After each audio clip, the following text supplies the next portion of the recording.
Hello नमस्कार दोस्तों। और शुरू करते हैं आज की अपनी ये क्लास जहां पर हम बीपीएससी 4.0 मैथमेटिक्स टीजीटी लेवल के क्वेश्चन जो है उनको ले रहे हैं। और आज की क्लास लास्ट क्लास है, पॉइंट्रेशन में स्टार्ट फिर से हो रही है और ले रहे हैं आपका आज पहला सवाल। आज का पहला सवाल मैंने जानबूझ के आपके लिए रखा है त्रिकोणमिति से, ट्रिग्नोमेट्री से। ठीक है, ये क्वेश्चन एक इंपॉर्टेंट क्वेश्चन है। ठीक है, आप इस बात को देखिए कि सवाल कैसे करना है और कुछ वक्त के लिए मेरे साथ रहिए और सुनिए ध्यान से। फिलहाल आपका क्वेश्चन कह क्या रहा है? आपसे क्वेश्चन कह रहा है कि एक त्रिभुज एबीसी में cos B plus C upon to. बेटा आपसे क्या कहा गया है, जरा पहले यहां पे ध्यान दो। आपसे क्या कहा गया है कि cos B plus C upon two, इसका मान क्या होगा? ए ऑप्शन है sine A upon 4 cos A, B option है या फिर साइन ए बाई 2 या cos A by 2। Cos B plus C upon 2 निकालना है और यहां पर हमें इसके अलावा कुछ भी नहीं दिया हुआ। ठीक है, तो क्वेश्चन की अप्रोच क्या है जरा ये देखो। देखो हम क्या कह सकते हैं कि अगर मुझे एक त्रिभुज एबीसी दिया हुआ है, क्या दिया है? अगर मुझे एक त्रिभुज एबीसी दिया हुआ है तो मैं क्या कह सकता हूं? मैं इतनी बात तो कम से कम बोल सकता हूं कि अगर मुझे कहा जाए कि बेटा एंगल ए, एंगल बी और एंगल सी को अगर जोड़ा जाए तो ये 180 आएगा। और ये बात लगभग सभी बच्चे जानते हैं, बहुत छोटी सी बहुत सिंपल सी बात है ना। और अगर यहां से एक और चीज चेक कर ली जाए, क्या कि b प्लस सी कितना आएगा, तो आप कहेंगे सर एंगल ए को इधर शिफ्ट कर दीजिए तो 180 माइनस एंगल ए आएगा। ठीक है, अब आप ध्यान से देखें, अब आप ध्यान से देखें और ज्यादा, तो यहां पर लिखा है b प्लस सी। क्या लिखा है बेटा? यहां लिखा है b प्लस सी। आपको और क्या चाहिए? आपको इसके मुझे चाहिए एक अपॉन टू। मेरे पास यहां पर वही चीज तो नहीं है, तो मैं क्या करूंगा? यहां पर 2 से डिवाइड करूंगा। और क्योंकि ये एक क्या है, ये एक इक्वेशन है। ठीक है, आप हमेशा ये बात समझते हैं और जानते हैं कि अगर आपको कोई इक्वेशन दी हुई होती है तो आप क्या करोगे? आप वहां पर इक्वेशन में दोनों ही तरफ, दोनों तरफ कौन, यानी कि एलएचएस और आरएचएस दोनों में ही सेम ऑपरेशन करते हो। तो इसका मतलब क्या है सर? बेटा मतलब इसका यह है कि अगर मैं एलएचएस और आरएचएस की बात कर रहा हूं, ठीक है, यानी कि दो साइड्स की, तो अगर मैं इधर ऐड कर रहा हूं कुछ तो मुझे उसे इधर भी ऐड करना पड़ेगा।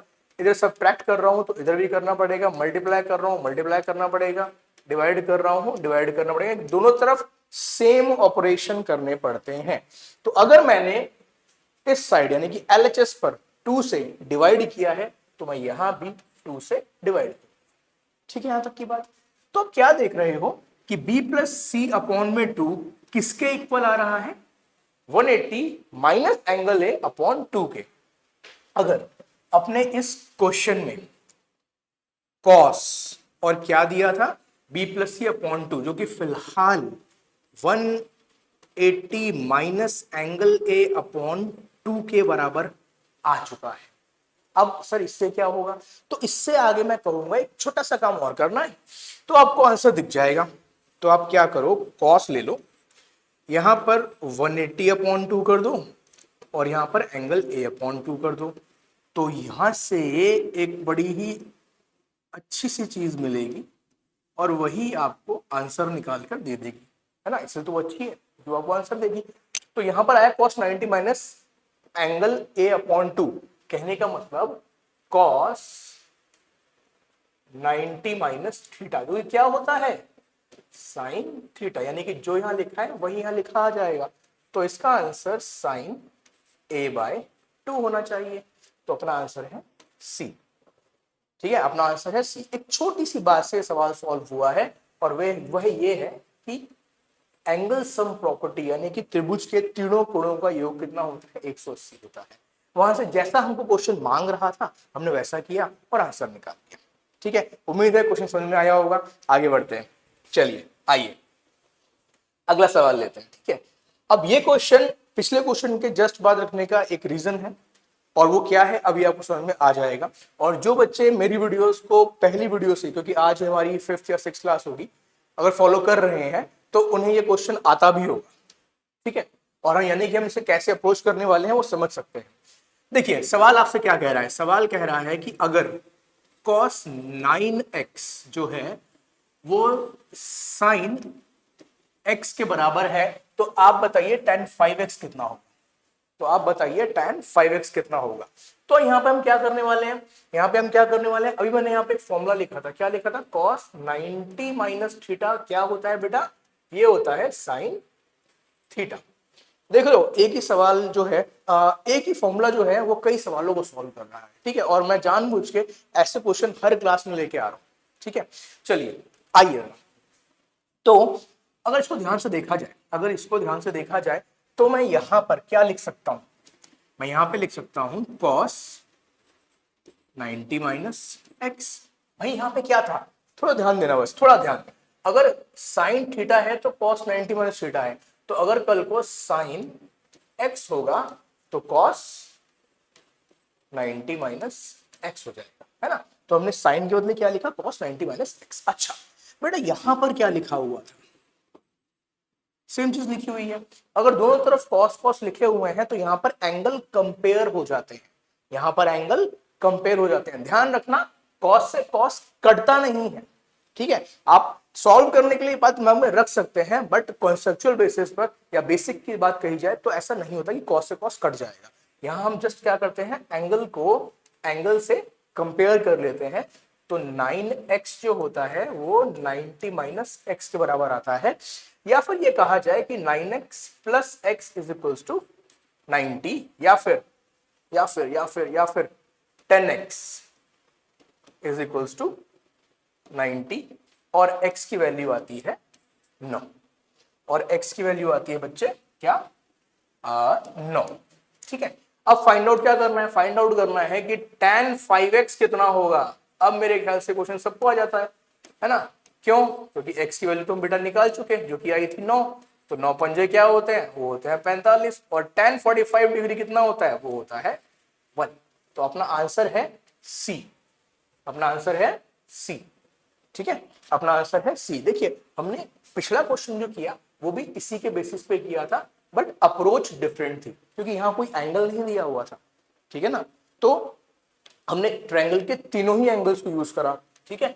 बट जब हम इस वाले सवाल पर आए तो मुझे यहीं पर ये चीज लिखी दिखाई मिल गई, यानी कि मुझे इक्वेशन ऑलरेडी दी हुई थी, मैंने सीधा उसी को चेंज कर दिया, बट फॉर्मूला एग्जैक्टली वही यूज किया, ठीक है, एग्जैक्टली वही यूज किया है। बात समझ में आ गई होगी। अगला सवाल लेते हैं, आइए चलिए। तो बेटा अगले सवाल पर चलते हैं, ठीक है। मैं अगला सवाल ना ये लेना चाहता हूं, फिर इसके पहले वाले क्वेश्चन पे आएंगे, ठीक है। ये क्वेश्चन बेटा मुझे अच्छा लगा क्योंकि एग्जाम में था और थोड़ा डिफरेंट भी है। देखिए आपसे यहां पे कहा गया कि x square plus 4x plus 2 इसका सबसे कम मान क्या होगा, ठीक है, अलग ही क्वेश्चन नहीं हो गया, इसलिए आपके लाया गया। इसका सबसे कम यानी कि सबसे छोटा मान क्या, ठीक है। अब अगर इसको नॉर्मली सॉल्व करना है तो हम क्या करना चाहेंगे, हम क्या करना चाहेंगे बेटा, हम क्या करेंगे, कोशिश करेंगे कि यहां पर हम क्या कर दें, यहां पर हम स्क्वायर कंप्लीट कर दें, ठीक है, क्या कर दें, स्क्वायर कंप्लीट कर दें। स्क्वायर कंप्लीट का मतलब क्या होगा सर, सर स्क्वायर कंप्लीट का मतलब क्या होगा। तो अगर आपको याद हो कि a प्लस बी का होल स्क्वायर क्या होता है, तो हमारा जो काम है वो काफी आसान हो जाए, ठीक है। अब देखो आपको जो ये ए स्क्वायर दिखाई पड़ रहा है उसे मैं यहां पर एक्स स्क्वायर ले लेता हूं, ठीक है, प्लस जो आपको यहां पे ये 2ab दिखाई पड़ रहा है उसे मैं इसके थ्रू ब्रेक कर लेता हूं। तो 2 का देखो ध्यान देना, यहाँ पे 2 है, a है और b है, तो यहां मैं एक 2 ले लेता हूं, तो एक और 2 आएगा और एक x आएगा, ठीक है, एक और 2 आएगा और एक x आएगा। या फिर ऐसा करते हैं, आपको ना स्क्वायर कंप्लीट करने का तरीका सिखा देते हैं, ठीक है, आपको स्क्वायर कंप्लीट करने का तरीका सिखा देते हैं। चलिए आइए, तो हमने क्या किया, हमने ये एक्स स्क्वायर ऐसे का ऐसे ही रखा, ठीक है, एक्स स्क्वायर हमने ऐसे का ऐसे ही रखा। अब हमने इन तीन में से उस टर्म को चुना, उस पद को चुना जिसमें x की घात 1 है, और वो है कौन, 4x, वो कौन है 4x, ठीक है। हमें करना क्या है, इस 4x का सिर्फ और सिर्फ, इस 4x का सिर्फ और सिर्फ ये कोफिशिएंट यानी कि गुणांक लेना है। कौन है, 4।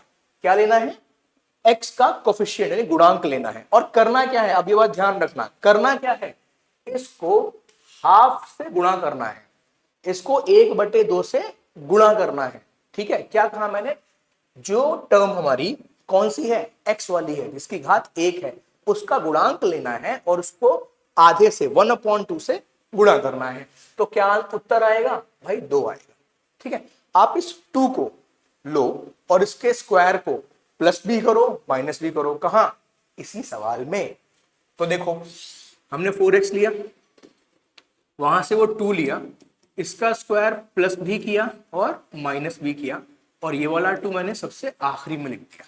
ठीक है, ये 2 चीजें मैं खुद क्वेश्चन में लेकर आया हूं, बट किस तरह से लेकर आया, उसका प्रोसेस था यहां हाफ से मल्टीप्लाई करना। किसको मल्टीप्लाई करना, x के गुणांक को। ठीक है, तो अब ध्यान दो, अगर तो इस वाले सवाल में ये पहली 3 चीजें, ठीक है, ये पहली 3 चीजें आपको x + 2 का होल स्क्वायर दे देंगी। ठीक है, x + 2 का होल स्क्वायर दे देंगी। तो और यहां क्या बचता है, अब यहां एक -4 बचता है और एक प्लस का 2 बचता है, तो x + 2 का होल स्क्वायर -2, ये इसका आंसर आता है। ठीक है, ये इसका आंसर आता है। अब हमसे पूछा इसका सबसे कम मान क्या है, तो सवाल ये उठता है कि हमने अभी तक का ये काम करा क्या, क्योंकि अब देखो मेरी बात ध्यान से सुनना। ठीक है, अब जो मैं कह रहा हूं ये एक सिंपल कॉन्सेप्ट है, क्या कि किसी भी नंबर का स्क्वायर, किसी भी नंबर का स्क्वायर या तो बराबर होता है 0 के या फिर बड़ा होता है 0 से। किसी भी नंबर का स्क्वायर या तो बराबर होता है 0 के या 0 से बड़ा होता है, छोटा नहीं हो सकता। नेगेटिव वैल्यू कभी नहीं आ सकती। स्क्वायर जो होता है वो पॉजिटिव ही होता है या फिर 0 हो सकता है। तो इसकी सबसे बड़ी वैल्यू क्या हो सकती, सबसे छोटी वैल्यू क्या हो सकती है भाई, 0 हो सकती है। इससे तो ये जाएगा नहीं, है ना, यहां से मालूम पड़ता है। फिर यहां लिखा है -2, तो इसका आंसर कितना आएगा, -2, यानी कि इस बहुपद का सबसे छोटा मान -2 आएगा, इसलिए अपना आंसर है बी। इस बहुपद का सबसे छोटा मान -2 आएगा, तो अपना आंसर है बी। किस तरह से हम इस आंसर पर पहुंचे, इसके लिए मैंने ये कॉन्सेप्ट यूज किया कि आप किसी भी चीज का अगर स्क्वायर ले रहे हैं, ठीक है, तो इसकी वैल्यू सिर्फ और सिर्फ पॉजिटिव हो सकती है। ठीक है, यानी कि x² किसी भी हालात में इस चीज को वॉयलेट नहीं करेगा, इस चीज को, इस फैक्ट को झूठा साबित नहीं करेगा। ठीक है, तो x² 0 के इक्वल हो सकता है, 0 से बड़ा हो सकता है, बट नेगेटिव नहीं हो सकता, है ना। तो अगर नेगेटिव नहीं हो सकता तो इसका सबसे कम मान 0 बचा। ठीक है, और अगर -2 से सामने लिखा हुआ है तो आंसर -2 ही आएगा। ठीक है, बात समझ में आती है, तो आगे बढ़ते हैं। चलिए अब आते हैं इस क्वेश्चन पे। ठीक है, अब आते हैं इस क्वेश्चन पे। चलिए पहले जरा सवाल पढ़ लेते हैं, फिर आगे बात करेंगे, है ना।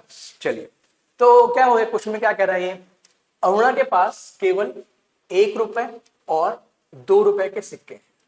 ठीक है, यदि उसके पास सिक्कों की कुल संख्या 50 है और उसके पास धनराशि 75 रुपए है, ठीक है, तो क्रमशः ₹1 और ₹2 के सिक्कों की संख्या क्या है। ठीक है, ठीक है, चलो, यानी कुल सिक्के जो हैं वो 50 हैं, और अगर उन सिक्कों को रुपयों में गिना जाए तो धनराशि जो है वो 75 रुपए की बन जाती है। तो देखो, अगर सिक्के 50 हैं तो मुझे इतना पता है कि एक तो बी कभी आंसर नहीं हो सकता। ठीक है, हाँ, एक बी कभी आंसर नहीं हो सकता, बाकी तीनों मेरे आंसर हो सकते हैं।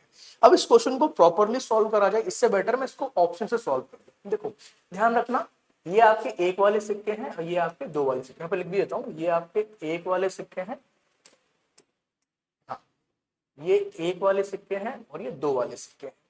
ठीक है, अगर फर्स्ट ऑप्शन की बात करी जाए तो 1 रुपए वाले 35 रुपए बनाएंगे और 2 वाले बनाएंगे 30 रुपए, और ये 75 तो आने से रहा, ये आ रहा है 65। ठीक है, ये ऑप्शन पहले ही गलत था। अब इसकी बात करते हैं तो 15 रुपए हो गए यहाँ पर, और 35 सिक्के हैं कौन, 2 रुपए वाले, तो ये हो गए 70 रुपए, तो ये आ गया हमारा 85। ये भी आंसर नहीं है, तो इसे ही आंसर निकलना चाहिए। चेक करते हैं, तो भाई 1 वाले सिक्के बनाएंगे 25 रुपए और 2 वाले सिक्के बनाएंगे 50 रुपए, तो आंसर आ गया 75। तो डी ही अपना आंसर है। ठीक है, ये तो हुआ सिर्फ ऑप्शन को देखकर क्वेश्चन करने का तरीका। बट मान लीजिए आपको इसे पूरा तरीके से सॉल्व करना है, तो कैसे होगा। तो मैं मान लेता हूं कि जो 1 वाले सिक्के हैं वो x है और जो 2 वाले सिक्के हैं वो y है। तो आप बोलोगे सर x प्लस वाई जो है वो 50 होना चाहिए, क्योंकि कुल सिक्के कितने थे, 50 थे, है ना। अब जो 1 वाले सिक्के हैं वो अगर x है मेरे पास, तो मिलके कितनी रकम बनाएंगे भाई, x रकम बनाएंगे। ठीक है, और y वाले सिक्के मेरे पास जो है 2 वाले सिक्के जो है वो y है, तो ये कितनी रकम बनाएंगे, 2y बनाएंगे, और कुल रकम कितनी है 75। इनको आप सॉल्व कर दो। कैसे करोगे, साइन चेंज करो और सीधा यहाँ से एलिमिनेट कर दो। Negative y equal to negative 25, minus से माइनस कैंसिल हो जाएगा, तो y की वैल्यू 25 आएगी, और अगर y 25 तो पक्का पक्का x भी 25 ही होगा। So you get the answer. ठीक है ना, 25 कॉइन्स जो है वो 1 वाले हैं और 25 ही 2 वाले हैं। सही है, चलें आगे। गुड, चलिए अगला सवाल लेते हैं। आइए, नेक्स्ट क्वेश्चन आपका आ रहा है प्रायिकता से। ठीक है, हम पढ़ रहे हैं प्रोबेबिलिटी। कैसे पढ़ रहे हैं, क्वेश्चन पढ़ लेते हैं एक बार। 2 पासे एक साथ फेंके जाते हैं। ठीक है, ये क्वेश्चन कई बार आपने किया है, देखते हैं इसमें डिफरेंट क्या है। तो दोनों संख्याओं का योग 4 का गुणज होने की प्रायिकता क्या है ना। 4 का गुणज होने की प्रायिकता क्या है, कहने का मतलब आपको क्या करना पड़ेगा। सबसे पहले तो आपको ये बात समझ में आनी चाहिए, ये बात मालूम होनी चाहिए कि जब 2 पासे एक साथ फेंके जाते हैं तो क्या क्या संख्याएं आ सकती हैं, कब, जब हम उन पे आने वाले दोनों नंबर्स का क्या करें, योग निकालें। तो ऐसे केसेस में जो नंबर्स आएंगे या तो हो सकता है 2। 2 कब आएगा, जब दोनों ही पासों पर क्या आ जाए, 1 और 1 आ जाए। तो इसके बाद अगर जाए तो 3 आ सकता है, 4, 5, 6, 7, 8, 9, 10, 11 और 12। 12 से ऊपर योग कभी नहीं आएगा। 12 का योग आने के लिए दोनों पे 6 चाहिए होता है, इसके ऊपर कभी ये जा नहीं सकता। तो ये वो संख्याएं हैं जो कि 2 पासाओं पर जो अंक आते हैं उनके योग से बन सकती हैं। हमसे सवाल ये करा गया बेटा कि 4 का गुणज हो, तो 4 का गुणज जो है वो एक तो ये है, दूसरा ये है और तीसरा ये है। ठीक है, तो 3 नंबर है मेरे पास। तो अब बात ये आती है कि यदि योग जो है वो 4 आ रहा है तो कब कब आएगा। अगर योग जो है वो 4 आ रहा है वो कब कब आएगा, तो बेटा 4 योग आएगा जब 1 3 आ जाए, या फिर 3 और 1 आ जाए, या फिर 2 और 2 आ जाए। इन तीनों ही केसेस में जो योग आएगा वो 4। फिर दूसरी चीज, जो योग है वो 8 आए।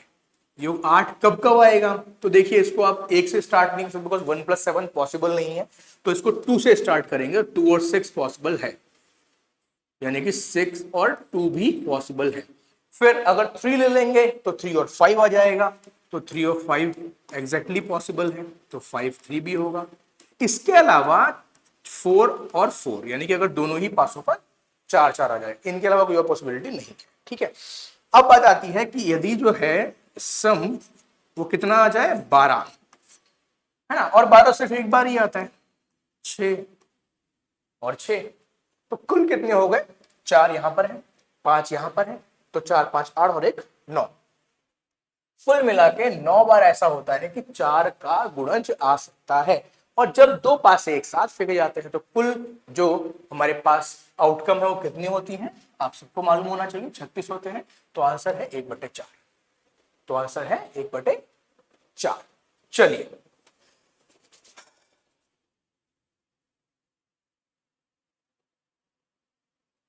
इस सवाल पे आते हैं। ठीक है, दूसरा क्वेश्चन है प्रोबेबिलिटी का ही है। ठीक है, उम्मीद है आपको पिछला क्वेश्चन थोड़ा अच्छा लगा होगा। ठीक है, देखिए जब पासों की बात आती है तो बड़े ही लिमिटेड से क्वेश्चंस होते हैं।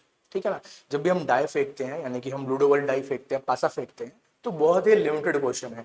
जब 2 डाइस फेंकी जाती है तो आपसे वो बहुत सवाल नहीं पूछ सकते, ठीक है ना। तो उनमें से एक सवाल जो होता है वो होता है कि दोनों पासों पर जो संख्याएं आ रही है उनका योग कितना होगा, ठीक है ना। और भी कई केसेस है बट उनकी बात हम नॉर्मल क्लास में करेंगे, ठीक है। चलिए आइए अगला सवाल पढ़ते हैं, ठीक है। क्वेश्चन कहता है एक बैग में 5 लाल गेंद हैं और कुछ नीली गेंद है। अब इसने कुछ क्या करना, क्वेश्चन को हल्का सा चेंज कर दिया क्योंकि हमको अब मालूम ही नहीं है कितनी है नीली गेंद, है ना। यदि एक नीली गेंद निकालने की संभावना लाल गेंद निकालने की 3 गुना है तो आप ये बताइए बैग में कितनी नीली गेंदें हैं, ठीक है। देखो भाई 2 तरह की बॉल है हमारे पास, ठीक है। एक है रेड और दूसरी है ब्लू। इन्होंने कहा 5 है रेड और ब्लू कुछ है ना भाई, कुछ है तो भाई ठीक है, कुछ है हम एक्स मान लेते हैं। तो टोटल कितनी हो गई, तो टोटल आप बोलोगे सर x प्लस 5 हो गई। टोटल कितनी हो गई, x प्लस 5 हो गई। अब अगर मुझे प्रोबेबिलिटी निकालनी है रेड की या फिर मुझे निकालनी है प्रोबेबिलिटी ब्लू की, तो रेड वाले में कहूंगा कि भाई 5 अपॉन में x प्लस 5 कर दो क्योंकि 5 तो है वो लाल है और कुल कितनी है x प्लस 5, ये यहां पे लिखा हुआ है। तो ब्लू का क्या हो जाएगा x अपॉन x प्लस 5। अब फिर सवाल के पास चलते हैं। ये कहता है एक नीली गेंद निकालने की संभावना लाल गेंद की 3 गुनी है। नीली गेंद की संभावना है वो लाल की 3 गुनी है, यानी नीली की ज्यादा है ना इसका मतलब। तो 3 कहां मल्टीप्लाई होगा, जिसकी कम होगी। कम किसकी है, लाल वाले की है। तो 3 से यहां मल्टीप्लाई कर दूंगा। आप बोलोगे सही बात है सर, तो सॉल्व कैसे होगा। तो बेटा सॉल्व करने के लिए इसकी ज्यादा मेहनत मत करना, बस इस x प्लस 5 से x प्लस 5 काट देना। तो x का आंसर है 15, जो कि आप सवाल को यहीं पढ़ के भी निकाल सकते थे। सिर्फ ये देख के कि जो लाल गेंद है वो 5 है और जो नीली गेंद है उसकी संभावना कितनी है, 3 गुना है। तो 5 तिया 15, सीधी सी बात, ठीक है, वन शॉट। सही है, तो अपना आंसर कहां है भाई, ये है, ठीक है। बात समझ में आ रही होगी। ये सवाल शॉर्ट में भी करा जा सकता है और कैसे करा जा सकता है, ठीक है ना। चलिए आगे आइए।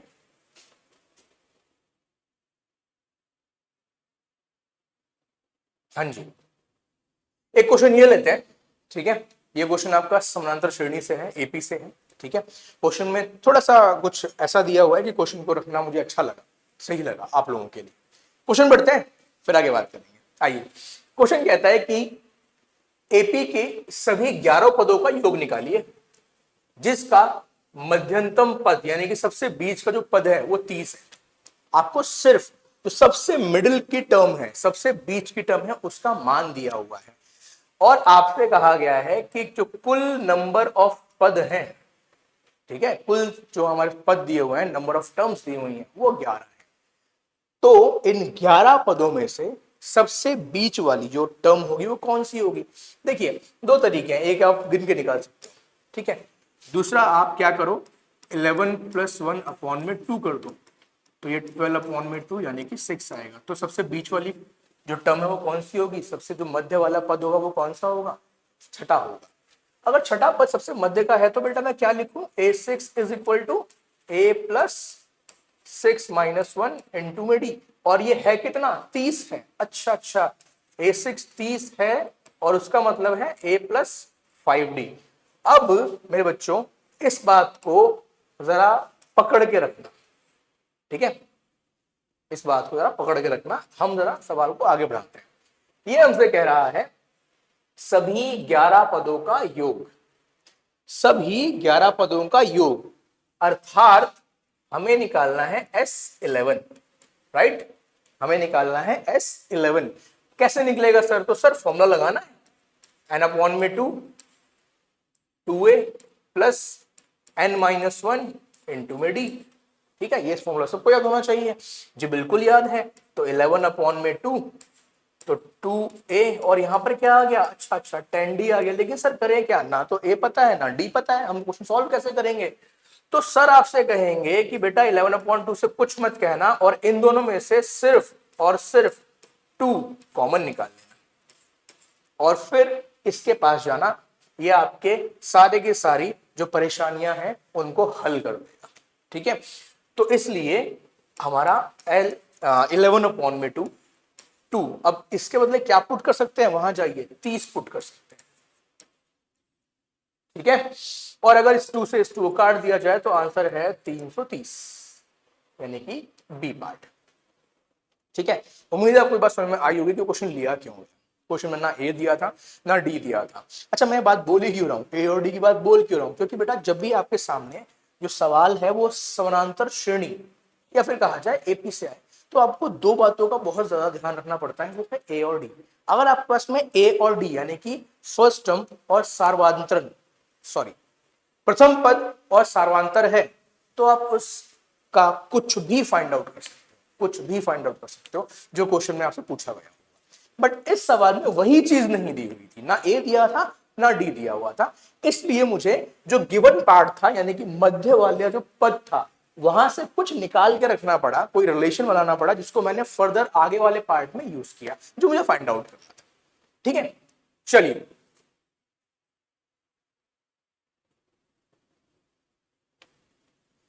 ये सवाल भी जो है अच्छा है इसी हिसाब से, इसी क्वेश्चन को देखा जाए तो। ठीक है, अभी भी हम क्या करने वाले हैं, हम एपी पर ही चल रहे हैं। ठीक है, तो ध्यान देंगे इस चीज के ऊपर। पहले क्वेश्चन पढ़ लेते हैं, देखते हैं कि क्वेश्चन जो है मैंने कह तो दिया, एपी से कैसे मालूम पड़ा, पढ़ते हैं जरा। बहुभुज के किन्हीं दो क्रमागत आंतरिक कोणों के बीच का अंतर 5 है। एक बहुभुज है जिसके जो कोण है उनमें 5-5-5-5 डिग्री का अंतर है, हम आंतरिक कोण की बात कर रहे हैं। ठीक है, यदि सबसे छोटा कोण 120 का है, तो आप ये बताइए बहुभुज की जो भुजाएं हैं उनकी संख्या कितनी है ना। कहने का मतलब क्या कह रहा है ये, जरा यहां देखते हैं। मेरे पास कोई एक बहुभुज है, ठीक है, जिसके अंदर अगर ये वाला कोण, इसने क्या कहा था, सबसे छोटा जो है वो 120 का है ना। तो अगर ये कोण 120 का है तो अगला कोण 125 का होगा, फिर 130 का होगा, 135 का होगा, और इस तरह से आगे बढ़ते रहेंगे। ठीक है, इस तरह से आगे बढ़ते रहेंगे। तो अब हम इस क्वेश्चन को सॉल्व कैसे करेंगे, क्योंकि देखो अंदर वाले कोणों की संख्या कितनी भी हो सकती है, मैं इसका कुछ नहीं कर सकता। ठीक है, ऐसे ही तो मैं अंदर वाले कोणों के लिए इसको सॉल्व नहीं करूंगा। मैं क्या करूंगा बेटा, मैं इस सवाल के अंदर जो इसका बाह्य कोण है, ठीक है, जैसे कि ये वाला, मैं इसको यहां ड्रॉ करता हूं, 1 मिनट।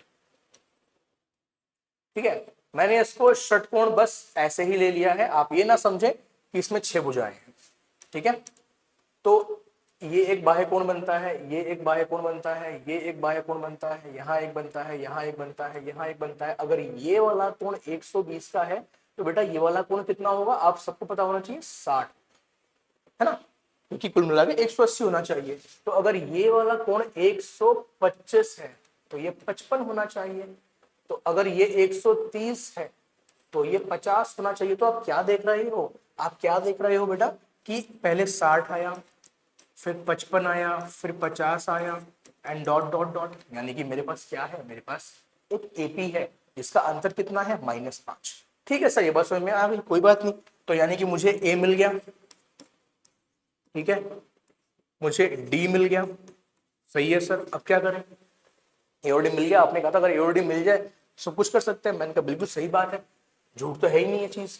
तो आपको इसमें एक छोटी सी बात और समझ में आनी चाहिए, बहुभुज कहा है उसने, बहुभुज के सारे जो बाह्य कोण होते हैं, हमने सेम क्वेश्चन पिछली क्लास में किया हुआ है।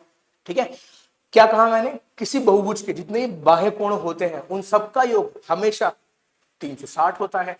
तो आपने कहा कि अच्छा सर इसका मतलब तो SN जो है वो 360 हो जाएगा, मैंने कहा बिल्कुल सही बात है। ठीक है ना, इन सारे बाह्य कोण का योग कितना होना चाहिए, 360 होना चाहिए। ठीक है, तो अगर मुझे SN पता है, A पता है और D पता है, तो मुझे क्या नहीं पता, मुझे N नहीं पता। और N क्या होगा, कितने कोण हैं। अगर कितने कोण हैं ये मालूम पड़ गया तो क्या निकल जाएगा कि कितनी भुजाएं हैं। इसका मतलब सर आप कह रहे हो कि हम SN का फॉर्मूला लगा दें, मैंने कहा बिल्कुल सही बात है। तो अगर हम यहां पर SN का फॉर्मूला यूज कर दें तो फॉर्मूला कहता है कि Sn is equals to n upon में 2 a कितना है 60 है, प्लस n-1 और d कितना है -5। ठीक है, तो क्या करें 360 इंटू में 2 इज इक्वल टू, आप n से कुछ नहीं कहोगे, यहां पर आएगा 120, ये ब्रैकेट ओपन कर देते हैं, -5n + 5। ठीक है, या फिर कहा जाए 720 इक्वल्स टू n और ब्रैकेट के अंदर आता है 120, एक मिनट, हाँ 125 - 5, ब्रैकेट ओपन कर देते हैं, तो ये 125n - 5n square equals to 720। सबको एक तरफ बुला लेते हैं, तो 5n square minus 125n plus 720 is equals to 0। अब ये बन जाती है क्वाड्रेटिक इक्वेशन। मैं इस पूरी क्वेश्चन को 5 से भाग कर रहा हूं, तो n स्क्वायर 25n, ठीक है, इसे 5 से भाग करूंगा तो मेरे पास ये आना चाहिए, पहले एक 5 आ जाएगा, 2 इसको दिए 4 आएगा, फिर 4 आ जाएगा इक्वल टू 0। ठीक है, ये मेरे पास आता है।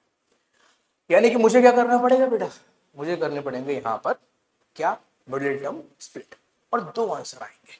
ठीक है, और 2 आंसर आएंगे। तो अब n स्क्वायर करना क्या है, मल्टीप्लाई करके क्या चाहिए बेटा, ये बात पहले सिखाई हुई है। ठीक है, और ऐड करके क्या चाहिए, 25। तो क्या फैक्टर होंगे, 44 चाहिए, मल्टीप्लाई करके ऐड करके आएगा 25। तो क्या ऐसा कह सकते हैं कि 16n - 9n, 16 को 9 से मल्टीप्लाई करो 144 आएगा, 10 से 160 होते, ऐड करोगे 25 आएगा। n कॉमन निकाल लिया फटाफट से हमने। ठीक है, अभी फिलहाल में सारे स्टेप तो करने ही पड़ेंगे, तो n यहाँ पे रखा, n की वैल्यू यहां से मुझे मिल जाएगी। मैंने क्या कहा, 2 आंसर आएंगे, जिसमें से क्या होगा, आप बोलोगे सर यहाँ पर तो ऐसा लग रहा है कि जैसे n की वैल्यू 16 भी है और n की वैल्यू 9 भी है, तो मेरा आंसर क्या होगा, तो मैं कहूँ पहले अपने ऑप्शन देख लो। तो यहाँ पे 16 भी लिखा है, 9 भी लिखा है, तो फिर क्या करा जाए, ये दोनों ही आंसर आ रहे हैं, है ना। तो एक बार चेक करना पड़ेगा, फिर मैं कुछ भी टिक कर दूं, बेहतर है अगर मैं चेक कर लूं तो। ठीक है, तो एक चेक कैसे होगा, छोटा सा काम करना है, आप एक तो निकालिए A16 और एक निकालिए A9। अगर मैं A16 निकालने जा रहा हूं तो क्या लिखूंगा यहाँ पर, A + 15D, ए की वैल्यू वहां से उठाओ 60, 15 इंटू डी था 5, तो यहाँ पे क्या दिख रहा है आपको, -15। एंगल नेगेटिव नहीं हो सकता, तो 9 आंसर होगा। ठीक है, एंगल नेगेटिव नहीं हो सकता तो 9 आंसर होगा, 16 आंसर पॉसिबल नहीं है, एंगल नेगेटिव में थोड़ा ना जाएगा। ठीक है, चलिए आगे बढ़ते हैं। नेक्स्ट क्वेश्चन आपके लिए ये, पढ़िए जरा और सोचिए और बताइए क्या करना चाहिए। ठीक है, क्वेश्चन कहता है कि यदि एक वृत्त का व्यास 40% बढ़ा दिया जाए तो उसका क्षेत्रफल कितना प्रतिशत बढ़ जाएगा। देखो, इस तरह के सवालों करने का आराम से छोटी ट्रिक हो सकती है। अगर मैं रेडियस को 40% बढ़ा दूंगा तो वो 140/100 आर हो जाएगा। अगर पहले हमारे पास जो रेडियस था वो आर था, तो बाद में 140/100 हो जाएगा। ठीक है, यहां तक की बात। अब इसको काट भी सकते हो, तो इसको 14r/10 लिख सकते हो, बट और मत काटना, मुझे पता है कट रहा है। जब एरिया निकालने जाओगे तो नॉर्मली πr² लिखते हो, लेकिन अगर दूसरे का निकाला जाए तो पाई 14/10 r का स्क्वायर लिखोगे। तो आप कहोगे सर पाई का तो कुछ नहीं कर सकते, बट यहाँ पे सॉरी, यहाँ पर 196/100 r² आ जाएगा, या फिर कहा जाए πr² गुणा 196/100 आ रहा है ना। यानी कि ये क्या लिखा हुआ है, एक्चुअली में लिखा हुआ है πr² 196%। 100 नीचे लिखा है ना भाई, इसका मतलब क्या हुआ, परसेंट हो गया। तो नया एरिया क्या है 196% है, किसका है पाई आर स्क्वायर का है। पाई आर स्क्वायर क्या था पुराना वाला ए था, यानी कि नया एरिया जो है वो पुराने वाले का 196% हो गया है। तो कितना बढ़ गया है तो 96% बढ़ गया है, ठीक है ना। 196 हो गया ना पहले वाले का, तो 96% बढ़ गया। अब यहां तक पहुंचने के लिए इतना कुछ करने की जरूरत नहीं थी। 40% बढ़ रहा है तो एक बच्चा क्या कहेगा कि सर अगर पहले 100 था तो अब 140 हो गया होगा। एरिया निकालने के लिए क्या करते हैं स्क्वायर करते हैं, तो 140 का स्क्वायर अगर करूंगा तो 196 आएगा, ठीक है।